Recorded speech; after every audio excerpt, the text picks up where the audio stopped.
Bienvenue aux ateliers de SCAR, ces ateliers qui vous permettent de pouvoir transformer votre vie, ces ateliers où nous retrouvons chaque mercredi soir pour échanger et pour ensemble apprendre davantage. Je suis Sitou Kofi Alaglo d'SCAR et je suis là pour vous servir. Alors, pour entrer dans le vif du sujet, chers amis, nous parlons de la communication. Et comme nous savons le faire, une brève présentation et vous tous, vous aurez la parole pour pouvoir dire en quoi vous vous retrouvez. Et quand on parle de communication, il arrive où cela nous amène à nous poser la question de savoir comment le leader doit communiquer. Et pour cela, nous avons deux grands groupes, à savoir la communication non verbale et la communication verbale. Parlons de la communication non verbale. C'est cette communication que je dirais se fait voir de notre personne, qui nous sommes, notre comportement, ce que nous dégageons au premier regard. Et dans cela, chers amis, un bon leader doit d'abord être honnête. Quand on va parler de Herman, quand on va parler de Paulin, que tout le monde soit unanime pour dire oui, il est honnête. Quelle que soit la situation, il sait être honnête, il sait prendre ses responsabilités, qu'il le fasse mal ou bien, qu'il assume ses responsabilités. C'est ça le signe de l'honnêteté. À la suite, un leader doit inspirer. Oui, combien de personnes vous prennent ou nous prennent en estime? Combien de personnes nous inspirons? Combien de personnes peuvent parler de nous comme des modèles ou des mentors? Le leader est cette personne qui est précise. Cette personne qui peut répondre à une question de oui ou non par oui ou non. Pas des réponses de politiciens, pas des réponses sans tête ni queue. Le leader doit être précis dans ses réponses, dans ses actions. Aussi, le leader est cette personne qui se concentre sur soi-même et aussi qui se concentre sur les autres personnes de son équipe, les, les, les personnes faibles, les laissés pour compte, les maillons faibles de son équipe. Oui, le leader aussi cette personne qui a du regard vers cette personne. Et ça dépendra aussi du style de leadership comme on l'a vu la dernière fois. Le leader est cette personne qui toujours garde l'esprit ouvert. Et je dirais même, à la fois il garde l'esprit ouvert, mais en temps il écoute. C'est cette personne qui accepte les contradictions de tous bords, d'une extrême à une autre, mais c'est cette personne qui est là pour l'autre et qui écoute. À la fin de l'écoute, il saura quoi faire. Mais cette personne qui, pas comme les politiciens africains, comme nous savons, qui n'aiment pas la contradiction et qui, derrière cela, je dirais, punissent ces personnes qui sont à l'encontre de leur idéologie. Ce n'est pas un signe de leadership. Le leader est aussi cette personne qui sait lire entre les lignes. Lire entre les lignes, c'est aussi de voir dans le comportement des autres, dans les actions des autres, dans les propos des autres, pour pouvoir tirer soit quelque chose de positif ou quelque chose de, ou anticiper sur une situation négative qui pourra advenir. Et pour finir, c'est cette personne qui sait parler au groupe, autant aux individus. Oui, le leader, c'est cette personne, on l'a dit, qui inspire. Et quand il inspire, il doit savoir varier son style de communication. C'est cette personne qui peut à la fois s'asseoir à la table du plus petit, mais aussi à la fois à la table du plus grand. C'est cette personne qui sait se remodeler, s'adapter à cette situation pour pouvoir inspirer davantage. Voilà en quelque sorte les communications non verbales. Et comme je le rappelais tout à l'heure, la communication non verbale est ce que nous inspirons, ce que les gens voient de nous, ce que les gens disent de nous quand nous ne sommes pas là. C'est ça la communication non verbale. De la communication non verbale, nous allons à la communication verbale. Et quand on parle de communication verbale, on parle de l'action, de l'interaction, qui est le style de leadership. Oui, parce que quand on parle de leadership, c'est ce que nous inspirons, c'est ce que nous sommes. Je peux dire même, c'est le contenant. Maintenant, la communication, c'est le contenu. Alors, si on arrive à avoir notre style de leadership qui est le contenant, derrière cela, lorsqu'on va verser le contenu, qu'est-ce qui va en sortir? C'est ça notre style de communication. Et comme on l'a dit la dernière fois, ces styles de communication doivent être connus et aussi être utilisés à la fois pour soi-même à son avantage dans les relations personnelles et professionnelles, mais aussi une personne devant soi, on sait quel style de communication cette personne avec qui on interagit utilise pour pouvoir avoir un meilleur gain de cause ou pouvoir gagner dans les négociations. Alors, nous avons aussi deux groupes de styles de communication. Il y a un style de communication que, selon cette école d'art à toi qu'est le Toastmasters, mais aussi un style de communication que j'ai vu sur Internet et que j'aimerais bien partager avec vous. Selon le Toastmasters, nous avons 4 styles de communication, à savoir le style direct, le style analytique, le style encourageant et le style initiateur. Je répète, direct, analytique, encourageant et initiateur. Quand on parle du style direct, c'est le style de cette personne qui va toujours droit au but. C'est cette personne qui est concis, qui est concret dans ses actions. C'est cette personne qui n'a pas froid aux yeux et te dit les choses telles qu'elle le pense et telles qu'elle le conçoit. Et voilà, sans marcher les mots. C'est le style direct.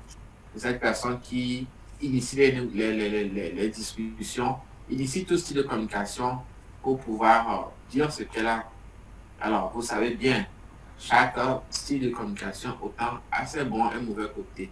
Lui dit la vérité, nous tous nous disons, j'aime bien qu'on me dise la vérité.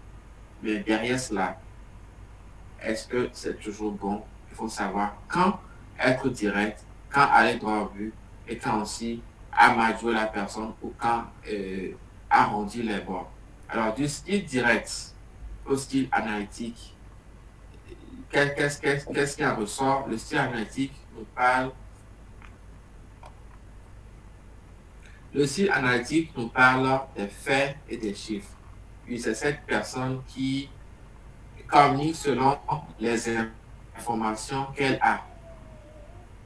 Alors, avant de parler de son avis, elle se sert des informations en sa possession, des faits, des chiffres, de telle information.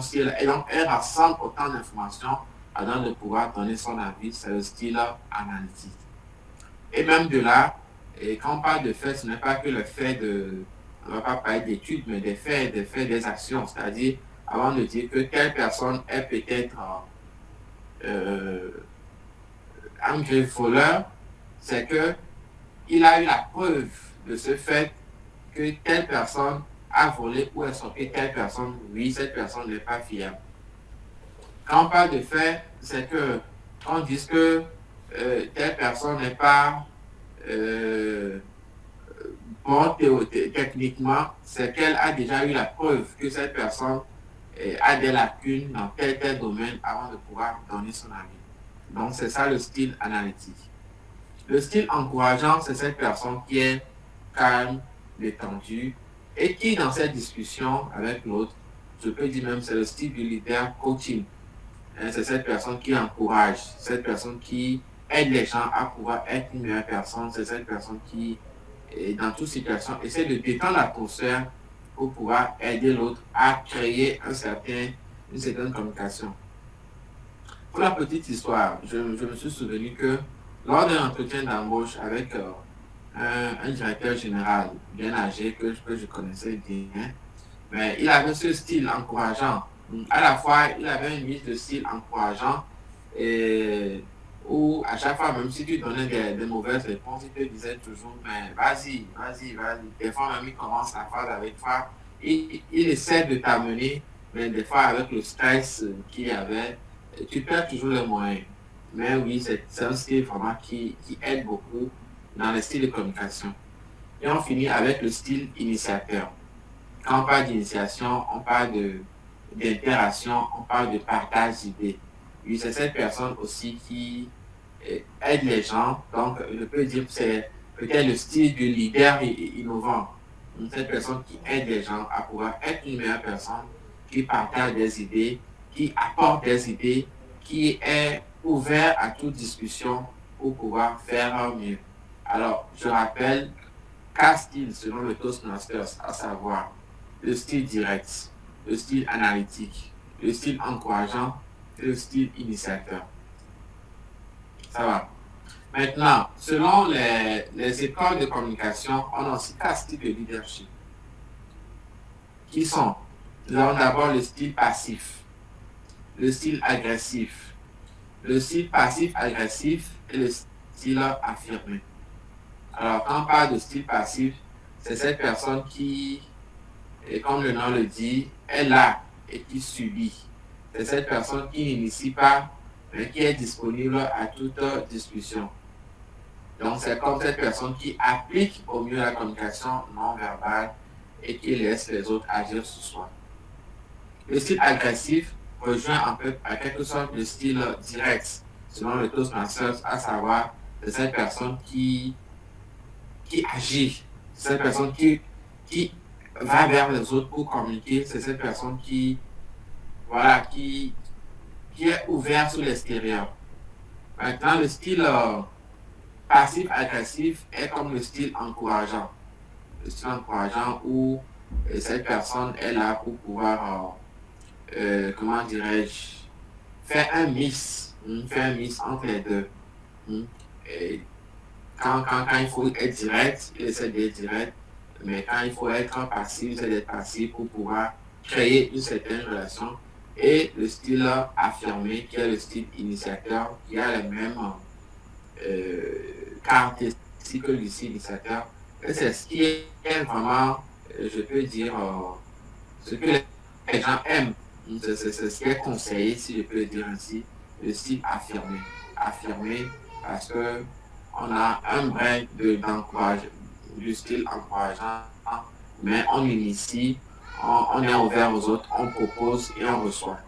La meilleure communication, c'est cela, du donner et du recevoir, et c'est ce que c'est que le style affirmé. Alors, chers amis, je nous rappelle tout ce qu'on vient de dire. Aujourd'hui, nous parlons des styles de leadership. Donc, des styles de communication, s'il vous plaît. Ces styles de communication qui sont la résultante de nos styles de leadership ou de nos styles de leadership. Parce que toute personne est appelée à communiquer. Donc, autant un leader est appelé à communiquer. Et pour communiquer, nous avons à la fois les styles de communication non verbales et les styles de communication verbales. Les styles de communication non verbale sont ce que nous sommes, ce que nous dégageons, ce que nous inspirons aux autres. Les styles de communication verbale est notre interaction avec les autres. Je vous remercie pour votre écoute pour cette brève présentation et je vous donne maintenant la parole pour échanger sur cela. Avez-vous d'autres questions? Avez-vous des apports? Avez-vous des échanges? Avez-vous peut-être même des situations que vous avez vécues sur différentes sortes de communication, autant bien comme mal, pour pouvoir ensemble échanger et vous donner des conseils s'il y a lieu. Je vous remercie.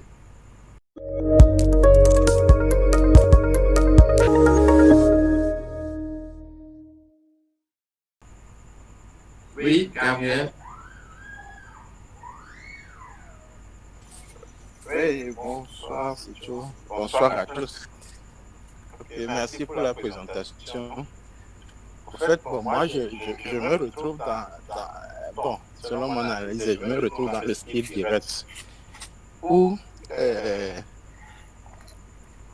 pour moi, c'est le style qui présente beaucoup de défauts en quelque sorte.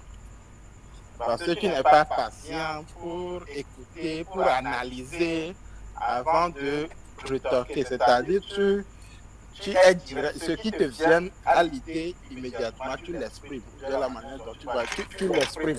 Ou bien tu es direct avec la personne pour lui dire que tu es véridique, mais la personne qui est en face de toi peut-être lui comprend autrement. Ouais, lui comprend autrement, il t'accuse. Bon, à tort, sans savoir que c'est le style qu'il faut. Maintenant, comment gérer ça pour nous qui ont ce style de communication qui est direct? Parce que selon beaucoup de choses, beaucoup de cas, je vois que bon, je suis incompris. Bon, j'aimerais bien remédier à ça, quoi. Merci. Merci à toi, Gabriel. Alors, déjà, comme je te côtoie depuis combien d'années, c'est vrai, ton style de communication est style direct. Mais comme on le dit, un leader est cette personne qui apprend à adapter le style de communication, déjà ses propres styles de communication selon la situation devant elle, mais aussi adapter son style de communication selon la personne devant elle. Il y a des personnes qui aussi sont en direct que toi, mais qui n'accepteront pas toujours que tu sois direct. Il y a aussi des personnes qui aimeraient toujours ce style direct parce que peut-être ils le préfèrent selon la situation présente. Mais juste dire qu'un style n'est jamais figé. Mais un style, c'est comme des cartes qu'on a dans la manche et qu'on sort selon la situation. Alors, ce que je peux te dire, c'est de vraiment apprendre aussi les autres styles. Des fois, il faut initier, des fois, il faut encourager, et des fois, il faut... quel est le quatrième style qui m'échappe? Des fois, il faut analyser. Voilà. Des fois, tu vas agir. Des fois, même dans une discussion, tu peux aligner les quatre styles de communication. Parce que oui, avant d'être direct, avant de donner ton avis sur une chose, il faut d'abord l'analyser. Donc, tu crées le style analytique selon les faits, selon les informations que tu as, avant de donner ton point de vue sur une situation. Même si c'est direct, tu as quand même analysé. Et là, peut-être, on te comprendra mieux. Ou des fois, bon, est-ce que le style direct que j'ai employé pour dire cette vérité à cette personne, est-ce qu'elle va le recevoir? Sinon, alors, je change de mental, je change de style pour revoir la forme. On parle de la forme, le fond ne change pas. Le que je te dise, mais tu sais, c'est comme on parle d'évaluation chez nous au travail. Au lieu de dire, mais Gabriel, tu as fait des erreurs, hein, tu n'es pas compétent, je peux te dire, mais Gabriel, voilà, tu as fait des efforts ici et là, mais améliore, il y a ces points à améliorer, tant.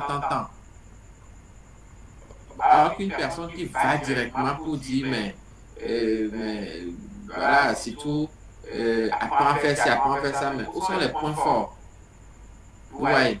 Donc, je t'encourage à prendre en compte les autres styles de leadership et le vrai modèle, ou bien le vrai modèle, c'est ça l'évaluation où on commence toujours par les points où la personne est excellée, les points où la personne est perfectible. On ne dit pas les points où la personne a échoué, on ne dit pas les points où la personne a mal fait, mais les points perfectibles. Tu vois, quand on te dit que tu as un point perfectible, dans ta tête, dans sa raison que tu peux faire mieux. Mais quand on te dit déjà que tu as fait quelque chose de mauvais, c'est le point où tu es nul, pour toi dans ta tête déjà, ok, c'est mon point nul, tu ne peux, à moins que tu aies vraiment ce sens de leadership ou du développement personnel qui est évolué, mais pour toi tu es carré. C'est comme à l'école où certains ont perdu le goût pour certaines matières parce que le prof leur a fait comprendre qu'ils sont nuls dans une matière. Donc c'est la même chose dans la vie au jour le jour. Apprends à utiliser ces différents styles de leadership et tout sera mieux faire prochainement. Je ne sais pas si j'ai répondu. Merci bien. D'accord, je t'encourage. Je sais que tu fais des efforts, mais je t'encourage vraiment à le faire et je nous encourage tous à le faire. Prenons, notons ces quatre styles de leadership et dès demain ou dès aujourd'hui, apprenons à pouvoir toujours mieux faire, à pouvoir mieux faire et mieux faire. Oui, chers amis, vous avez la parole.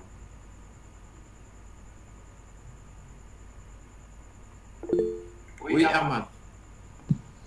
Oui, rebonjour, monsieur Sitou. Bonjour. Et merci pour la présentation et merci à toute l'équipe aussi qui est derrière. Bien, je salue tous les participants aussi. Alors, j'ai deux petites questions, hein, s'il faut les appeler deux petites questions. Tout d'abord, lorsque nous parlons des styles de communication, j'aimerais savoir, ceux qui ne bronchent jamais, qui se taisent, peu importe ce que vous dites, ils sont là à vous regarder. Des gens comme, par exemple, lorsque vous organisez des conférences ou des ateliers comme ceci, et qui ne prennent jamais la parole, même s'ils ont quelque chose à dire, ils se taisent. Alors, quel style de communication eux, ils ont? Ça, c'est ma première question. La deuxième question, c'est en face de ces gens de personnes, comment est-ce qu'on peut se comporter, même si on leur pose des questions, on leur dit tout, et puis on sent que c'est des personnes qui ne réagissent pas, qui ne participent pas à la conversation, ni qui ne participent à rien du tout à ce qu'on leur dit. Et ce qui fait que parfois on se dit, ils se moquent de moi ou quoi. Voilà. Donc, devant ces genres de personnes, quel comportement adopter? Merci. Merci à toi. Des très belles questions. Merci beaucoup. Alors, déjà, quand une personne ne répond pas, comme je disais, c'est de comprendre son style de leadership. C'est déjà le style de leadership, non, le style de communication passif. C'est les personnes qui sont là pour recevoir. Mais comme je disais, c'est aucun style de communication n'est figé ou n'est mis sur une personne. Donc oui, en ce moment, ils utilisent le style de leadership passif. Mais est-ce que ça dit que ces personnes, dans d'autres situations, ne vont pas parler? Est-ce que ces personnes ne parlent pas avec leurs amis, ne parlent pas avec leurs collègues ou leur famille? Ils le font. Donc, c'est en cet instant, devant la situation, dans cet atelier, ils sont là pour recevoir. Donc, ils sont dans un style de communication passif. Maintenant, pour que nous puissions les faire parler, c'est juste de les désigner. C'est les désigner, c'est créer cet intérêt chez eux. C'est parler avec eux pour qu'ils puissent trouver un intérêt. Même s'ils trouvent l'intérêt, ils ne vont pas, ils vont juste noter. Ils seront contents, ils seront satisfaits, mais c'est à nous d'attirer leur intérêt sur une chose, donc c'est de créer cette relation. Alors, devant une personne qui est passive, moi, je ne peux qu'être actif pour pouvoir communiquer avec cette personne. Donc, oui, je dirais, Monsieur Paulin, êtes-vous avec nous? Un coucou. Ouais, lui, pour lui, c'est juste un coucou. Ok, il va dire, bon, le coucou, tout le monde le fait. Donc, bonjour tout le monde. Et là, je peux profiter pour lui poser d'autres questions. Alors, dans ce cas où je lui dirais peut-être, Monsieur Paulin ou Madame Vicentia, je vais vous poser une question. Il peut faire semblant de ne pas être connecté, ou d'être connecté, mais de ne pas être à côté. Nous-mêmes, on le fait dans nos associations, on fait des choses en ligne où c'est des questions, où on prend la parole de façon importune, mais tu fais semblant parce que tu ne sais pas quoi dire, tu fais semblant de ne pas être la personne qui te voit derrière la caméra.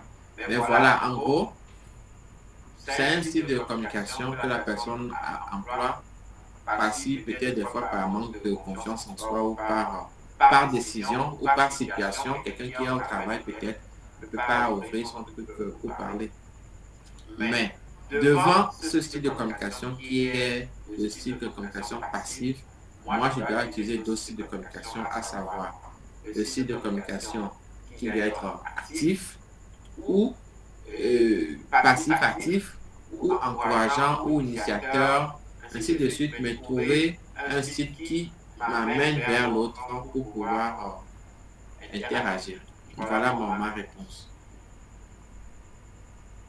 Merci beaucoup, vous avez parfaitement répondu à ma question. Merci à toi. Oui, chers amis, nous avons la parole. Oui, Gabriel. Oui, la question d'Herman m'amène à poser d'autres questions. Par exemple, pour des gens qui ont peur du public, qui ont peur de parler, pour des gens des séminaires, ils ont des choses à dire, mais c'est-à-dire est-ce qu'on peut définir un style de communication par rapport à ça? Parce que j'ai à dire, mais j'ai peur. En fait, c'est pas que j'analyse, mais c'est-à-dire que la personne a peur de prendre la parole en public. Comment est-ce que c'est un style de communication ou bien c'est un défaut? Parce que je sais que ça peut se corriger. Ça peut se corriger quand on entraîne la personne puis arriver à prendre la parole en public. Maintenant, c'est comment on peut ce défaut-là, comment on peut côté communication, comment on peut Améliorer. on peut le définir, voilà. Bon, D'accord. Merci pour ta question. Moi, je dirais que c'est toujours un style de communication. Quand on parle de communication, c'est quoi? Nous communiquons à longueur de journée, nous communiquons toute notre vie. Il y a les styles de communication non verbales et les styles de communication verbales, comme on vient de le dire. Donc, ne pas parler, c'est un style de communication passif. La personne est là, la personne suit tout ce qui se fait. Elle n'arrive pas à parler. Dans ce cas, c'est elle qui reçoit de l'autre, donc c'est elle qui est dans un style de communication passif. Mais figurez-vous qu'en communication, c'est toujours, les rôles sont toujours inversés. Quand je te parle, tu me réponds. Donc, je suis récepteur à un moment donné, et à un autre moment donné, c'est moi qui, moi je dis, je peux dire, je suis l'expéditeur. Alors, dans le premier moment où je suis le récepteur, je suis dans mon style de communication passif. Mais dans le moment où je devais être l'expéditeur, je demeure encore passif.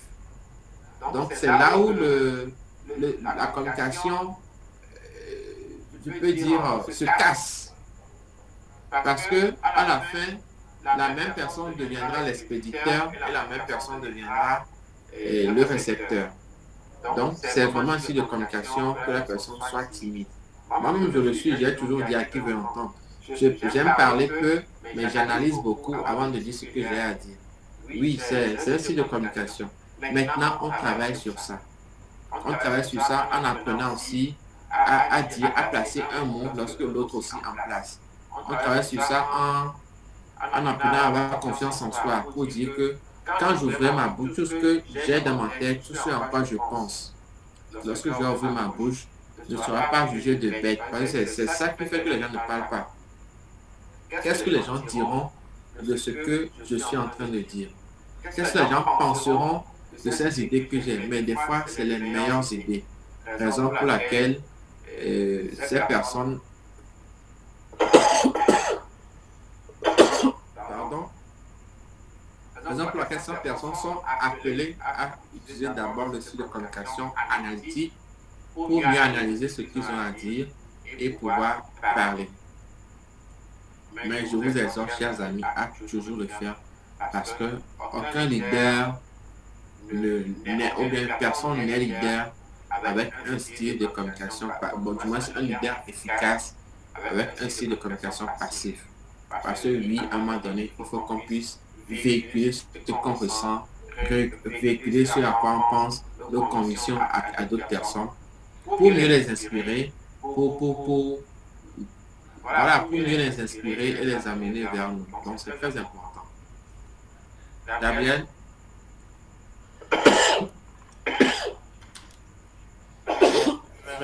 Merci. Est-ce que, bon, j'ai une autre question. Est-ce que la langue, bon, je donne cet exemple, c'est-à-dire quelqu'un qui veut s'exprimer en français, mais ne maîtrise pas la langue, ne maîtrise pas le français, mais qui veut exposer une idée, qui veut communiquer. Est-ce que cette communication-là sera claire pour son interlocuteur? Alors,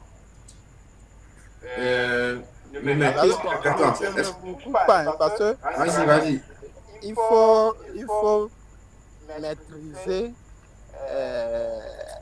la langue avant d'exposer son idée, quoi. C'est ce que...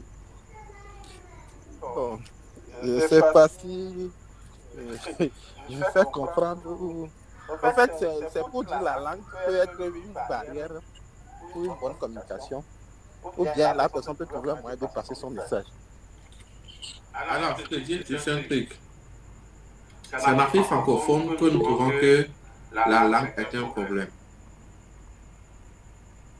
Aujourd'hui, il y a plein d'applications où tu n'as plus besoin de pouvoir apprendre forcément une langue.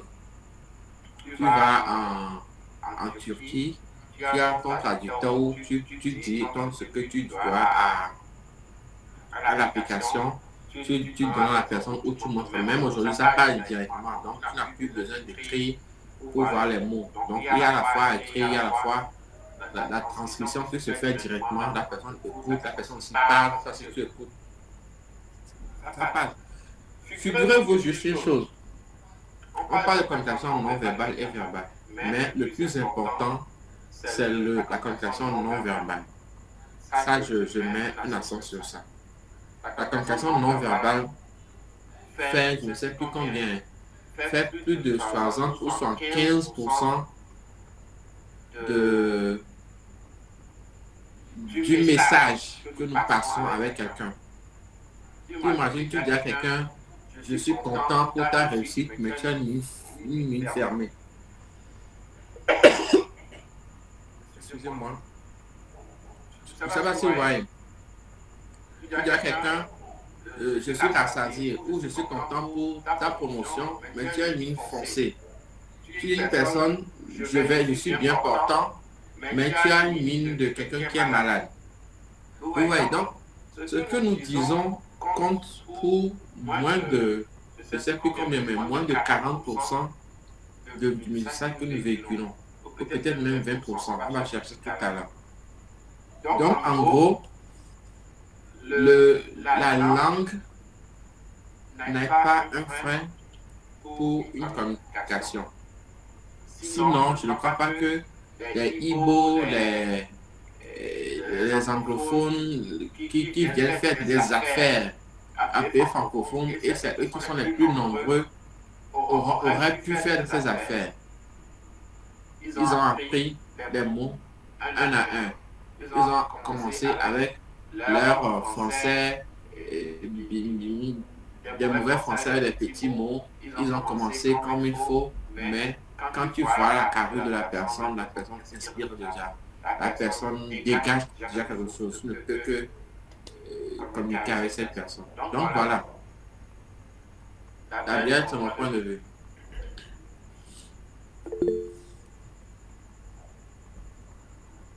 Merci. Herman?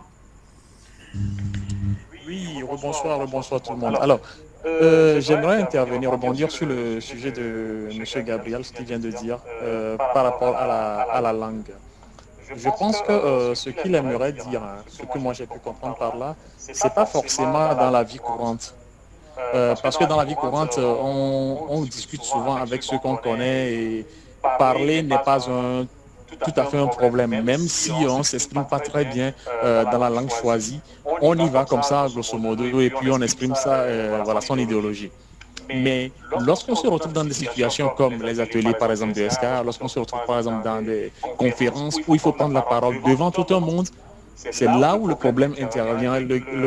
Voilà, la personne se dit, vu que je ne maîtrise pas très bien le français, il est vrai que j'ai de très bonnes idées à évoquer, mais si je prends la parole maintenant, est-ce que je pourrais arriver à mieux exprimer mon idéologie pour que tout le monde puisse comprendre et que je ne ferai pas de faute d'orthographe ou de faute de grammaire pour que les gens puissent se moquer après de moi? Je pense bien que c'est sur ce plan que la barrière de la langue pose un petit problème pour ceux qui n'aiment pas trop intervenir en public.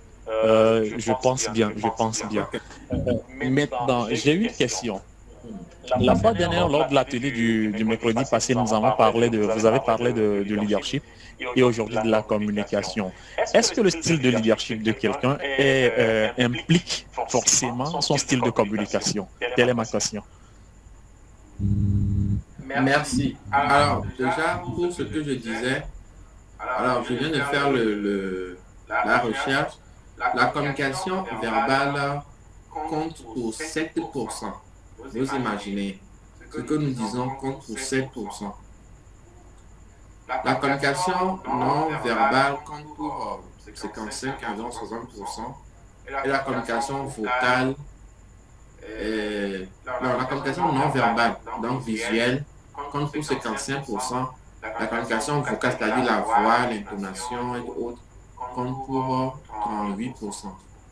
Donc, à moins de 10% dans une communication compte pour ce que nous disons, le message que nous véhiculons. Et la posture, la tonalité de la voix et tout ce que nous faisons, les gestes que nous qui suivent, comptent pour près de 90%. Voilà. Maintenant, je reviens sur la question. Oui, pour Gabriel, si c'est une précision par rapport à sa question, mais ça amène à une préparation. Il y a des gens qui sont nés à ne pas avoir froid aux yeux, mais il y a des gens qui sont nés qui doivent apprendre à tenir le regard d'une foule. Oui, moi je suis sur ce cheminement.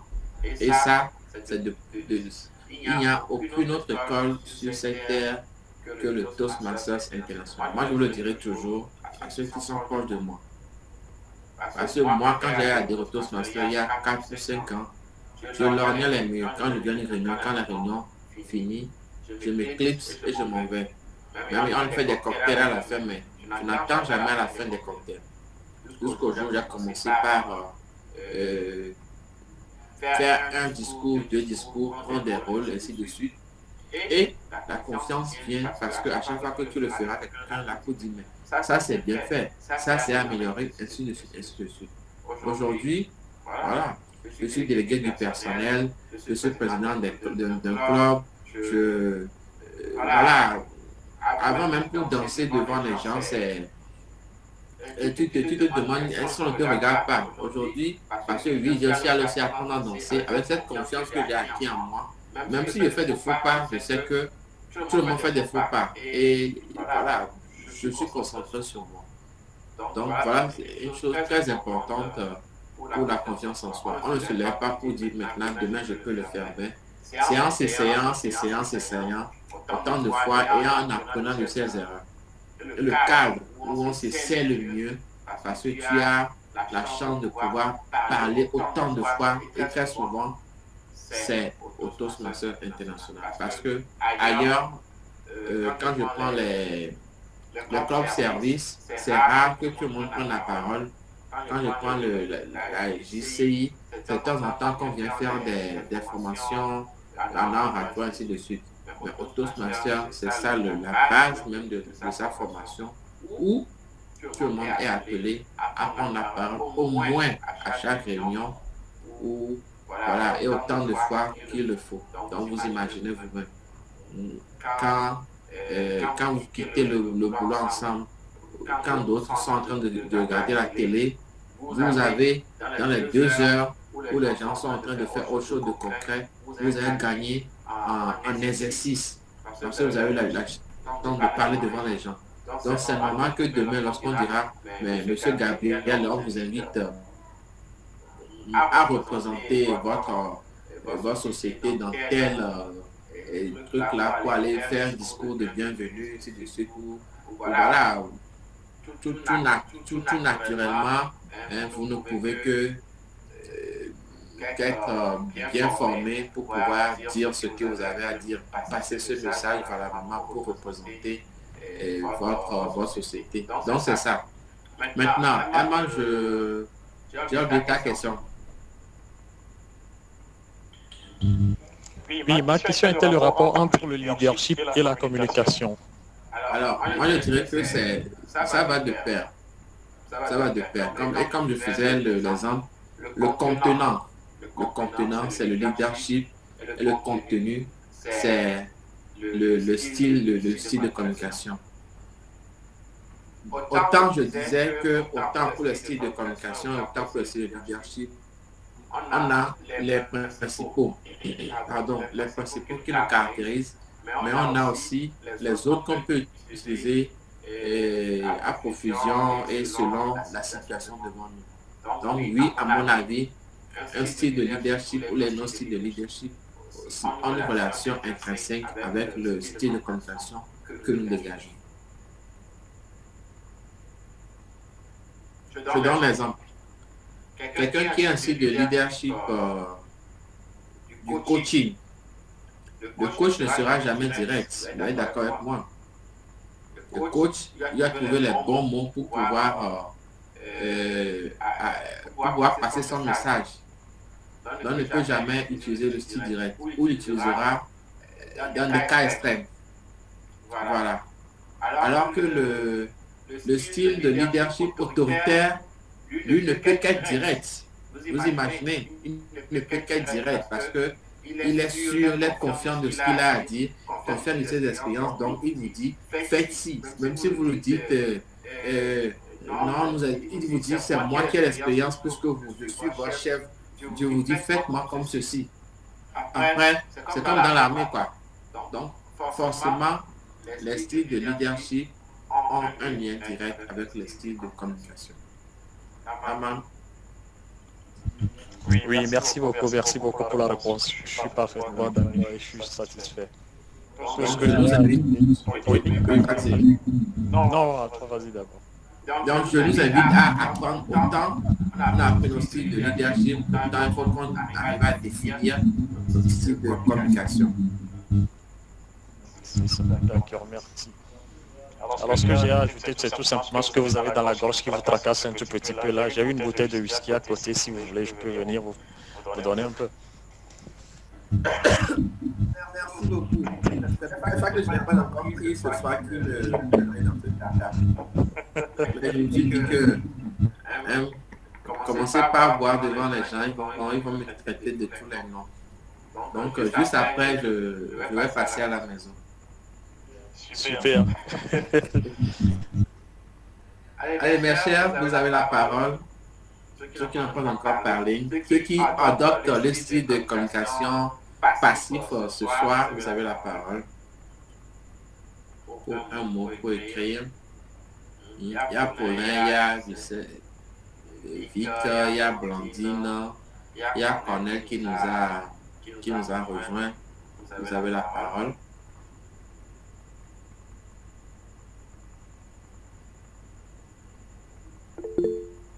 Oui, Blandine.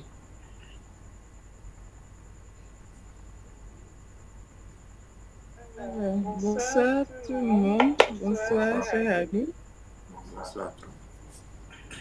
Je voulais juste apporter un élément de réponse je pense que c'est à l'ami Gabriel par rapport à la prise de parole devant le public. Bon, souvent, il se pourrait que on te pose une question. Ce n'est pas que tu veux vraiment intervenir sur un point, mais là, la question t'est posée directement à répondre devant un public. Ce que j'ai appris, je dirais, c'est que d'abord, il faut maîtriser le sujet en question. Sinon, tu dis, bon, tu donnes, je ne sais pas. Mais quand tu maîtrises le sujet et que c'est maintenant le fait de l'exprimer, d'ouvrir la bouche et de le dire convenablement qui est le souci à cause du public qui est là, il faut aimer maintenant accoucher ces idées-là sur un support papier. Et chaque fois que tu veux répondre, tu as toujours les yeux sur ces éléments de réponse-là. Ça va te permettre de ne pas perdre le fil en fait. Donc c'est ce que je voulais dire au frère Gabriel. Il faut, quand la question vient rapidement, si tu as tous les éléments de réponse et tu penses que bon, le public va te déstabiliser, ok, tu prends un stylo bien avec le téléphone même maintenant, tu mets les grandes lignes, les grandes idées et au fur et à mesure, tu regardes sur ça pour échapper, entre guillemets, aux yeux parfois sorciers autres là, pour pouvoir donner la réponse qu'il faut. Voilà, c'est ce que je voudrais ajouter. Merci beaucoup, merci Blandine. Tu vois que c'est toujours important de pouvoir prendre la parole parce qu'on a toujours à partager. Et chers amis, je vous précise, c'est une spécialiste en communication qui nous parle. Donc, elle sait de quoi elle parle. Merci beaucoup. La parole est à qui veut répondre.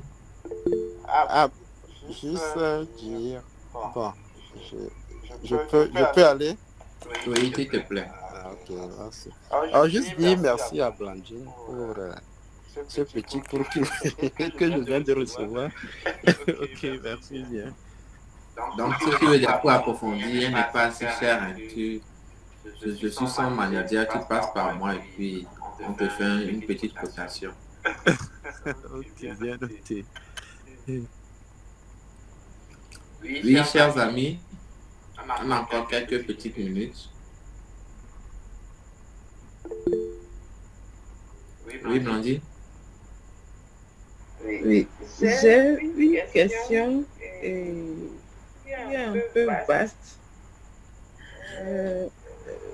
par rapport, bon, concernant tous les styles qu'on vient de voir. On a juste noté, je dirais, les côtés positifs de ces styles. Est-ce que c'est possible de revenir, bon, même si ce n'est pas cette séance, revenir sur les inconvénients, je peux dire, de ces styles-là pour savoir comment s'y prendre avec ces styles-là. La deuxième question, là, vous nous avez donné une explication, c'est-à-dire nous sommes dans la peau du leader. Un leader, nous avons des leaders qui ont un style direct, analytique, encourageant et bien d'autres. Maintenant, si nous renversons le rôle, si nous avons devant nous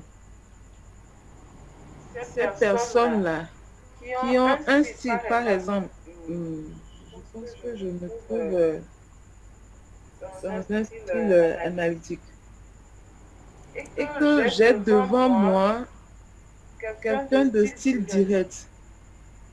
Comment est-ce que la communication pourrait se passer pour ne pas heurter cette personne-là et ne pas et que l'autre partie aussi ne se base pas sur des préjugés ou du moins sur des idées très... Bon, voilà un peu ma... Je ne sais pas si tu as cerné un peu là où C'est cerné. C'est cerné. Merci beaucoup. De très belles questions. Et je te remercie pour cette question. Alors, je vais répondre d'abord à la deuxième question. Je prends l'exemple de la vie de couple entre monsieur et madame. Qu'est-ce qu'il dit quand monsieur est en train de jouer au monsieur? C'est-à-dire, il crie, il est fâché, il grogne, il dit des mots blessants à la femme. On demande à la femme de pouvoir jouer au style de leadership, je peux dire, même passif ou analytique, hein, de pouvoir laisser passer et après de revenir. Je dirais que c'est la même chose. Vous voyez qu'on communique en toutes choses. Oui.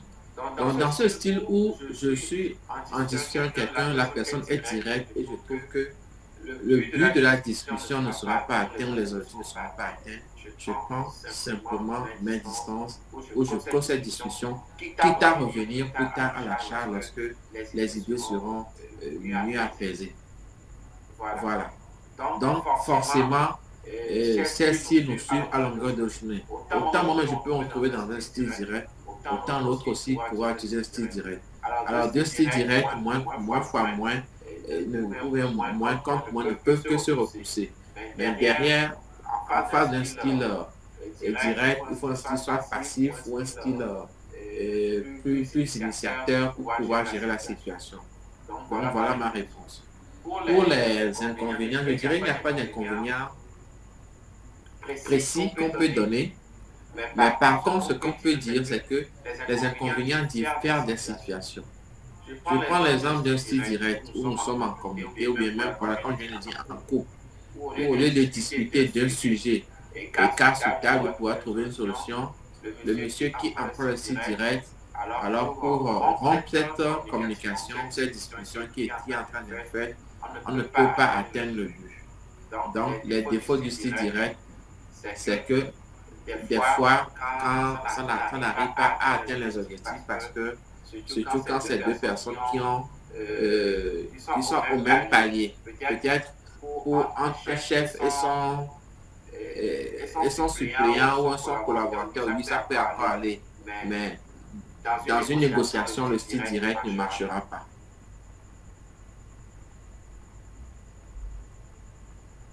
Voilà. Le style analytique où la personne doit se baser sur des faits et des chiffres.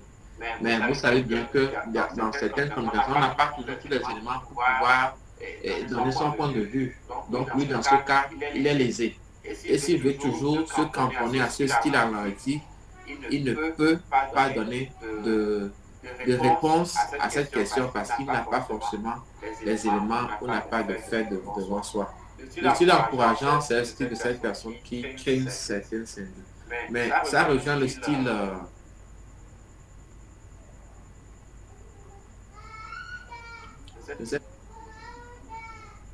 je ne sais plus le style dont on parlait la dernière fois comme ça, mais c'est un style où si vous avez un timing bien serré et pouvoir encourager tout le monde pour pouvoir gérer une situation, ça fait perdre du temps. C'est la même chose avec le style initiateur qui est la personne qui interagit. Interagir, c'est bien, partager des idées, c'est bien.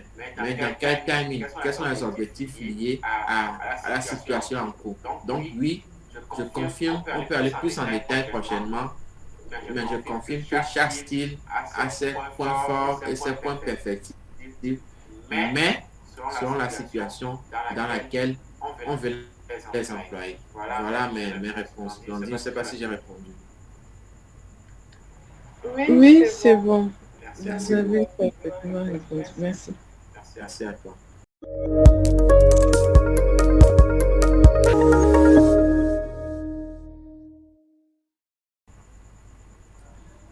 Alors, chers amis, grande est ma joie pour ce moment que nous avons passé ensemble. Aujourd'hui, nous allons parler des styles de communication, de ces styles dont on a besoin pour pouvoir mieux nous affirmer sur le plan personnel que professionnel. Mais surtout, ces styles s'appuient au style de leadership sur lesquels on a échangé la semaine passée. Alors, une bonne symbiose entre un style de leadership et un style de communication fait de nous des leaders accomplis. Et j'espère que nous tous, on a encore appris en ce jour. Et je vous dis merci pour votre présence, merci pour les échanges. Et vivement dans la première semaine de juin pour les nouvelles ateliers pour de nouvelles ateliers de SCAR, mais encore plus fort, encore plus beau. Et selon vos attentes, je vous remercie et bonsoir chez vous et bonne fête à tout chacun pour demain. Au revoir.